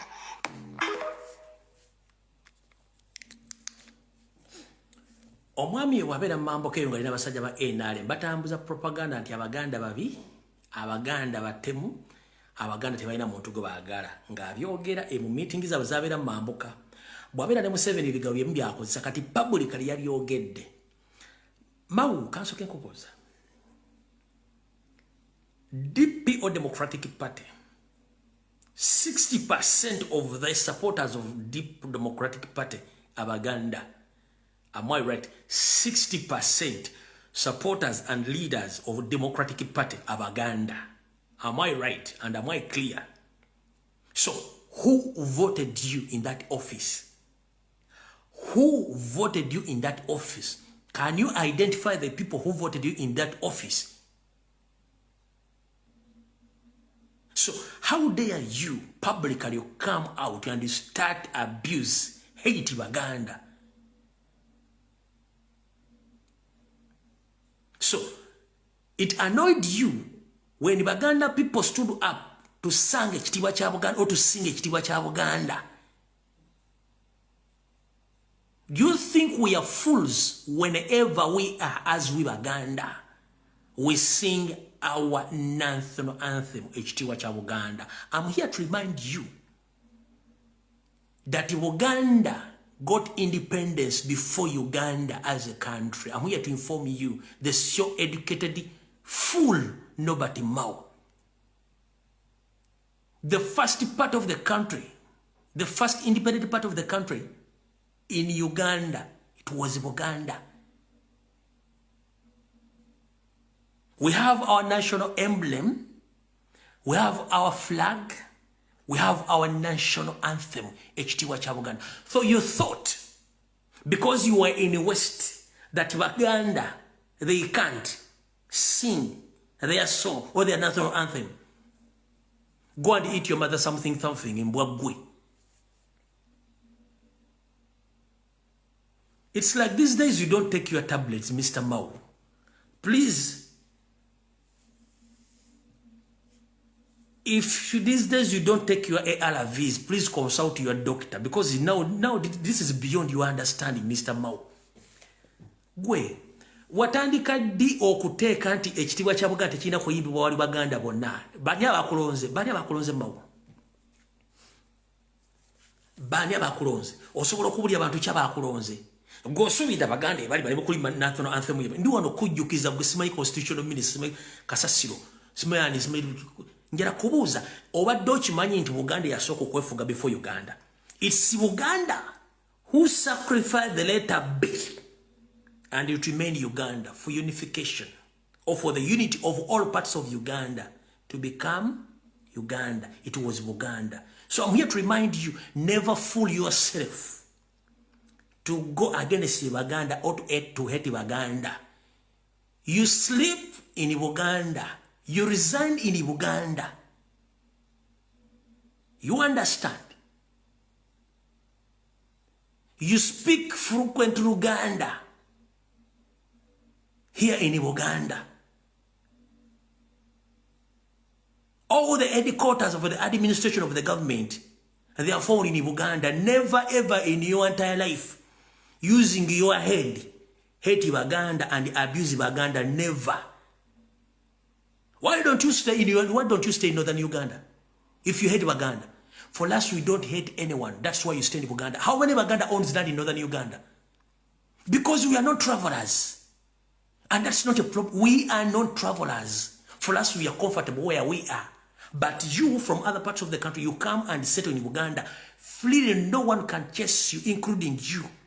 Stop your stupidity. If you lack ARVs, consult your doctor so that they can add more ARVs to your medical facility. Otherwise, you are losing credibility. You are fighting Uganda. No sense. Mukuru, njara kugamba ekigambo kimu. Mao. Tewali akuvuma. Wabula obikola byokola. Bibye kisiru. Tosobola kubanga the following day wali ogenze no sinkana Salimo Sale. You think the people who supported Deep People Democratic Party, they can sit and keep quiet to your actions go sikanye Salimo Sale? Mao ani akusinga okuvuma. Ani asinga Mao mu Uganda okuvuma. Mao ani akusinga okuvuma mu Uganda. Mao go singa okuvuma n'okuwemula mu Uganda. Mbosimanyi mwakola program nga mutaddeko ennyimba 3. Imagine kuliko olwa Uganda, olwa East Africa, n'ekitiibwa kya Nkole, oba oluyimba lw'Obwakabaka wa Nkole. Ekya Buganda nga bakirese technically, naye njala kugamba nti 60% of all of voters abali bagenze mu mbala bali Baganda. So you thought Baganda to keep quiet. Olinga ne bijanjala bikonye Mao. Mao olinga ebijanjala bikonye. Ekyo nkigambye.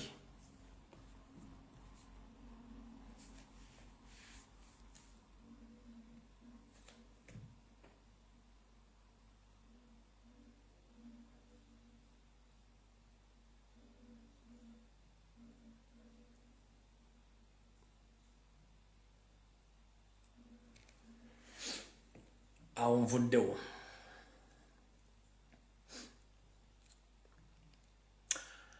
Baani abaliwo mu COVID nga Museveni ajja ku TV n'atandika okwogera. Baani abaliwo mu COVID? Njala mutudizeyo akatambi abaliwo mu COVID. Wano wenjagala mumpitire Kulisi Magezi oba Kulisi Busiru. Baani abaliwo mu COVID? Mujjukira mu COVID Museveni bamuletera abaana bu ADF yali ewambye. Ne abateeka ku live nga Museveni ayogera abaana ne bayogera ebigambo bayogera abaana bombajjukira. Mujjukira mu COVID Abana ibaleeta ku live nga Museveni ayogera mbana ba ADF yali bawambi baba training nga mbajjukira. Kati mukulu kulisi baba binali magezi kulisi magezi omwogezi wa majega omwogezi wa muhozi.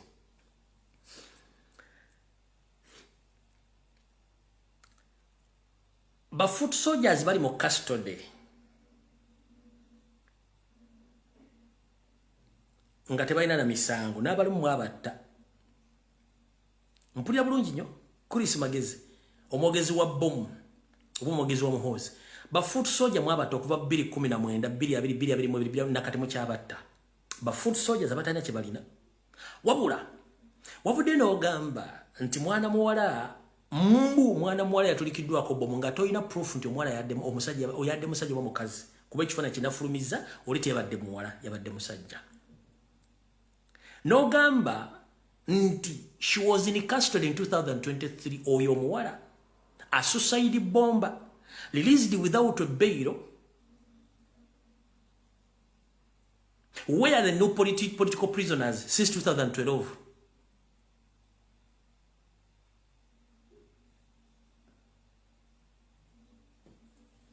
Kulisi magezi omwogezi wa muhozi wagambye nti omuwala oyo yali mu custody mu 2023 suicide bomber nga mwinamu ototya suicide bomber n'omutama afuluma nga babaana baidi mutwe bakireo kivumbi ba smart wa BOBI ba nuwa mutwe bali mu custody nga tebalina ne gwo nota suicide bomber mu 2023 no muta kulisi magezi. If that lady or that girl, she was in your custody in 2023, which court she was lined in, court chi mumwamu simba mukagulire bamuwa bail okufuluma mu court yeyo. Kulisi busiru ogambye omuwala nomwali mwina mu custody mu 2023 suicide bomber. Are we together? Court chi je mwamutwalamu ne mumuwa bail di era wa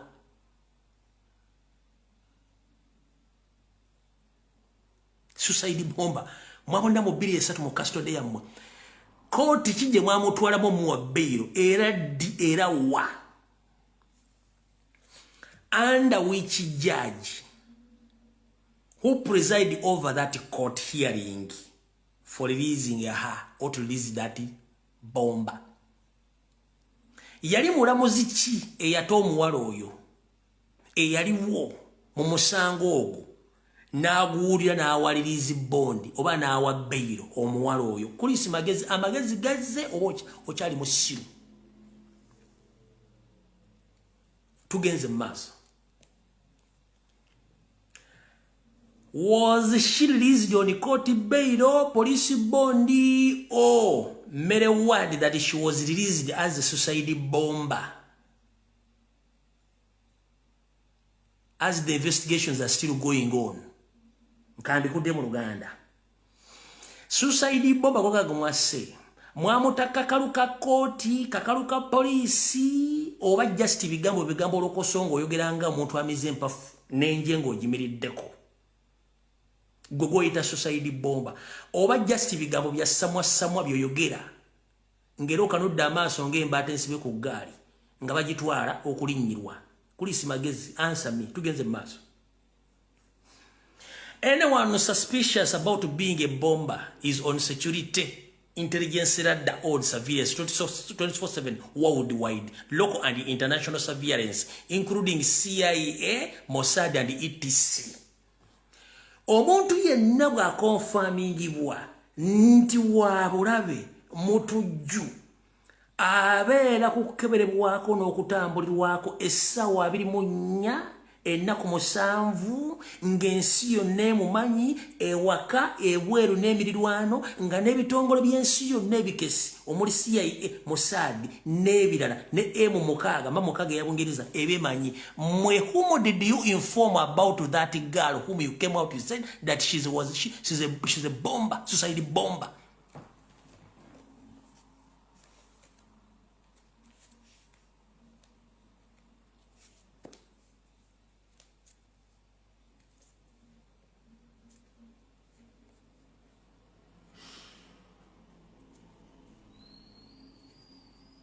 Kulisi Busiru omwogezi wa Muhoozi ebibuuzo bikubuuza mu Luzungu ne bidda mu Luganda osobola okunnyonnyola ensi.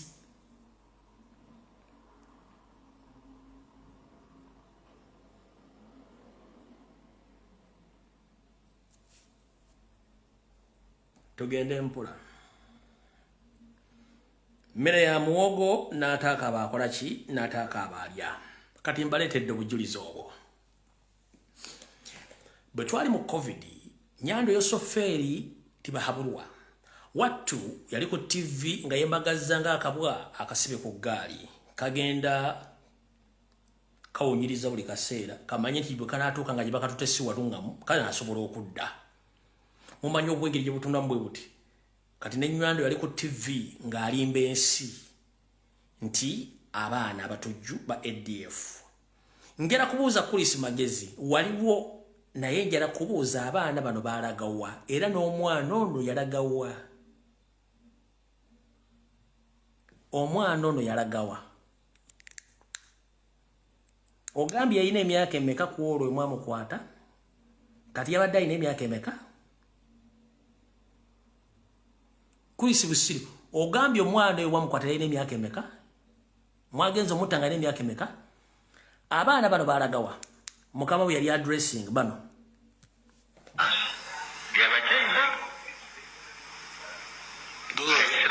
Those are the soldiers.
Kale obudde tulina butono kanzibisa akatambi kano mbalage Yoseri mu video eno yennyini.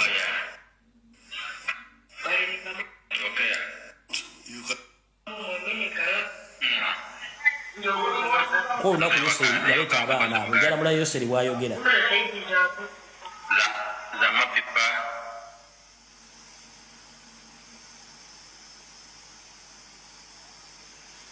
Okay. So now you can see those are the young children they recruit. You can hear how they were recruiting these young children. I have not yet got the full story whether they were already fighting or what, or whether there was, but you wonder why. Like the other boy from Arua to Busia to, you know, the journey she was talking, because that one is a Ugandan. The other ones are Congolese, but also captured. And the girl, you could hear she was speaking Uganda because of staying with these criminals. So the fact of the matter is that the UPDF, now that we have entered that Congo, there is no chance of this.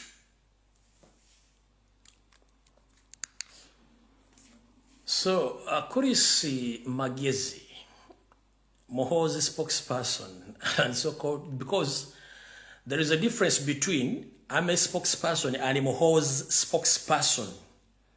Kurisi Magezi, you are not a UPDF spokesperson. You are Moho's spokesperson. Are we together? So here is my question. Can you provide any video or any visual evidence of the girl whom you mentioned in your statement? Kubanga, when you arrest the suspect, you lined him or her for interrogations and measurements. Muchimanyi bulungi ti bakwata omuntu munseza akulakulana bakuyimiriza ku kisenge nga kuliko ebipimo. Ne bakuba ekifaananyi wano ne batumeka obuwanvu bwo ne bagamba kyuka bwoti ne bakuba ekifaananyi nga waliwo obuwanvu babupimye wano ne bagamba kyuka bwoti ne bakuba ekifaananyi ku mukono guno n'okyuka ne bakuba ekifaananyi kyo. Kurisi Magezi osobola okuleeta ekifaananyi ekyo ng'ovudde ku ekyo osobola okuleeta n'akatambi konna nga ka interrogation akalaga ku muwala gwadde yogerako nti yatega bomu era mwamukwatako mu 2023 osobola okuleetayo visual evidence.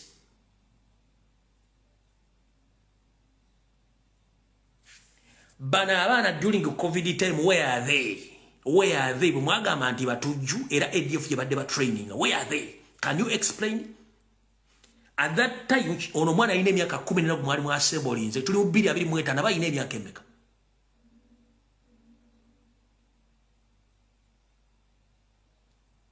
Munyambe kao kubende simu ejikwatira kegenda kubanga ezikira buzikizi. Twali mu COVID 2021 ono mwana ine myaka 4 ine myaka 14 bogatako 2025 aba ine myaka emeka. Munyambe ka simu sobola jikwana baga simu yange ya fere ya studio. Wengi chusiza njinde kalito nye bakasomja kubasobola kugizaako atobudde butugenzeko. Njagala omuntu 2 mugumu tugenda mu kalulu. Kwata 2 jako 2 mugumu ojja funa emyaka.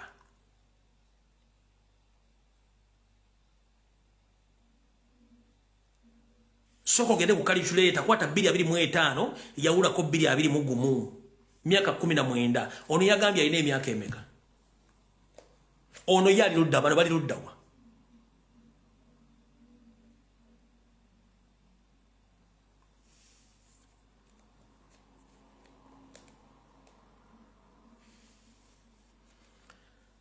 Kati mukuru Kurisi Magezi bwembanga musiriwaza bannayuga era njalako baza mwenna bakoze forensics abenjawulo big up.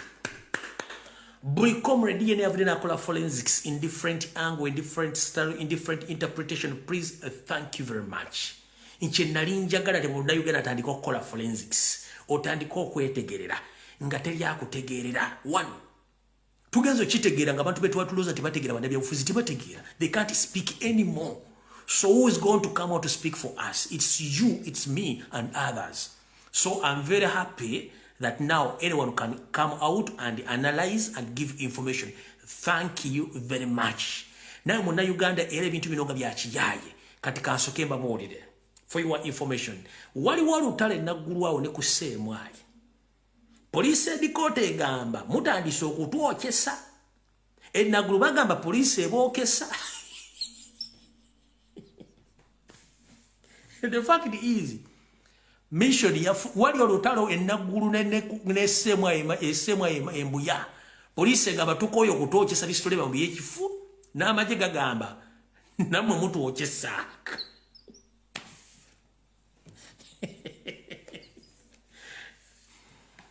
Jovola bakulisi busiu annyonnyola nnyo. Tosobola kuba kintu nga kituufu n'okinyonnyola bw'otyo. Teri kintu kituufu kibannyonnyola nnyo. Teri ekintu ekikyamu ky'olina okunnyonnyolera ennyo n'okyogerera ennyo. Kanduza mutegedde. Kati mukulu kulisi busiru oyina okujja emirundi 7 ba mu 6 otandika okunnyonnyola ekijja n'okuva mu ogenda kwogereramu bituufu nze nkubuulira.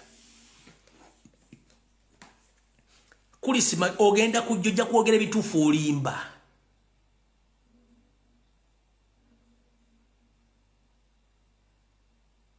Kurisi Magezi muli not identifying abantu bemwase.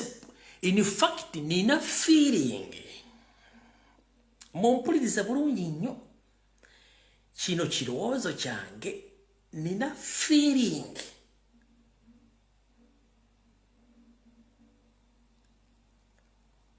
abafiiridde ku board eyo ba innocent civilians era bandibanga bima ku baana b'enkyukakyuka baawambibwa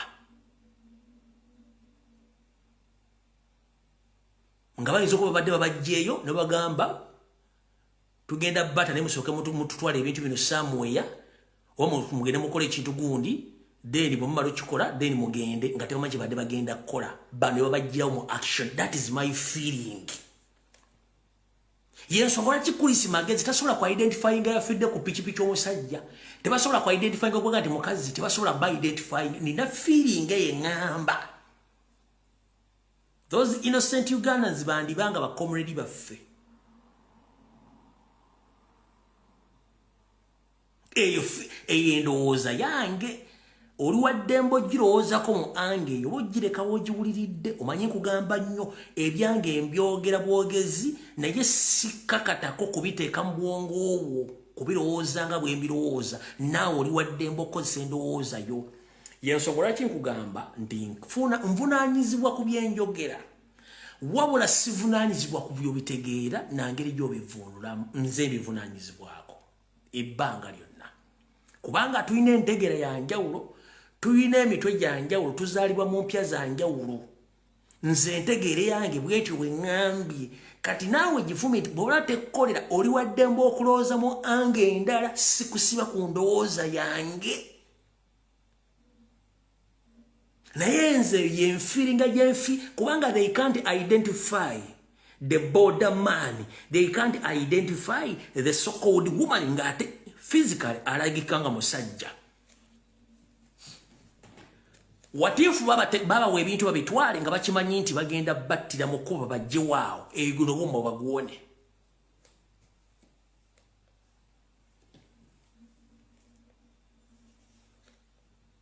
Gongamba otyo manyi nanyini pichipichi amanya mugamanyi nendaga muntu mugimanyi ne mungamba temusobola kukubira nanyini pichi mubuuza at that particular moment ani yalina pichipichi eyo. Chris Magezi, do you copy that? Bemba mumanya amanya g'omuntu nanyini pichipichi agali registered ku number plate lwaki temubuuza why na boda yo ku ssaawa eziti ani yali agirina.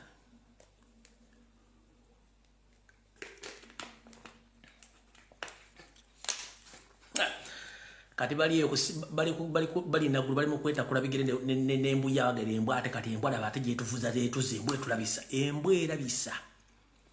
Nkubuuza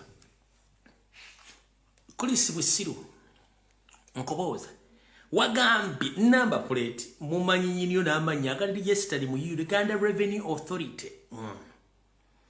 Uganda Revenue Authority bubanga oli yateeka ya registeringa border ye n'enamba bagina wabeerayo contact details jasula enamba y'essimu nini namba ye kuliko ne tin number esasula omusolo. So it's very easy to find the owner of that border and ask him at that time who was riding that bike. Tonna kola due diligence kubuuza nanyini border ani abadde agina kusa otubuulira ani yafudde temusobola mutubuulira n'omukazi gayumuganda mutubuulira nti yafudde mukazi si mukazi mwandibanga basse baana b'abantu indirect nga temwagala kutegeeza public nti mwatutidde abantu baffe ku bwereere.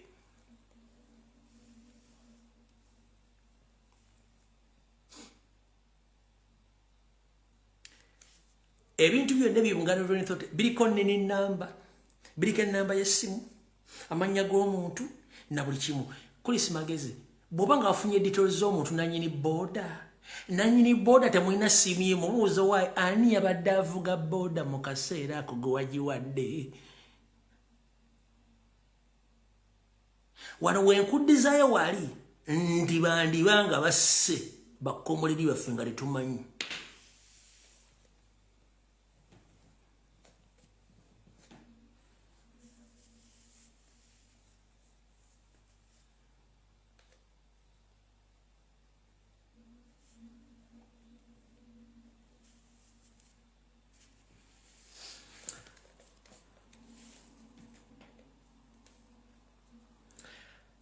Nakulaba kakatuna bakyadde munzikirize ngende mpumuze engalabi yange. Video gye nkoze no lwaleero mbadde mukambwe mukko mpola. Yenna awulira nga onyiziddwa mu yenjogedde, muganda wange tonsonyiwa. Nkiddamu. Byonna byenjogedde mu video ya leero ng'owulira bikunyizizza. Ensonga lwaki onyiize kubanga njogedde mazima, bwe basogedde mazima, tekyetukwetagisa kunyiiga. Just feel free osigaleyo gy'oli. But wonoovayo no kiba kitegeeza kyenjogedde kituufu. Okusinzira ku ndowooza yange, nze wano bansazeko omugambo emitwalo 7 n'ekitundu. Wali ompuliddeyo nga nzemu nenga omugaa nti gundi wayogedde bwoti. Kubanga I don't care, si bituufu. But when you feel offended about the statements which I've made today, and you feel that you're offended, that means whatever I've said, it's true.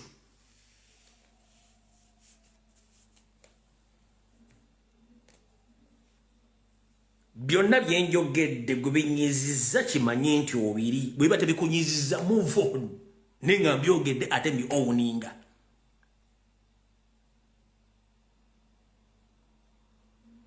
Because it's my constitutional right to talk about the national matters anytime, anywhere. Mukama bakume buli omu gyali, mbagaliza ebisima byerere, abasiraamu Allah bankuumire, buli afunye ekizibu naye Allah akuume, mwekuume, banda byabufuzi mutereze endowooza yammwe, nze mbagambye nfundikira video ya leero Robert Kyagulanyi Ssentamu Ssemubanja. Bulemu yonna emulemesezza okuggyako Museveni bwe bangeze sirisobola kukola video nga mubuleminga. Nja kubuleminga buli abadde yeeyita opposition mu Uganda mbwammwe nja bakulimira mpaka kuwulira bubi. Sirikola video nti mbuleminga Robert Kyagulanyi Ssentamu kuba Ssemubanja abamulemesezza mu kennyini abeeyita opposition. Ogugwa gukoze. Mukaba nkuumire video ewedde.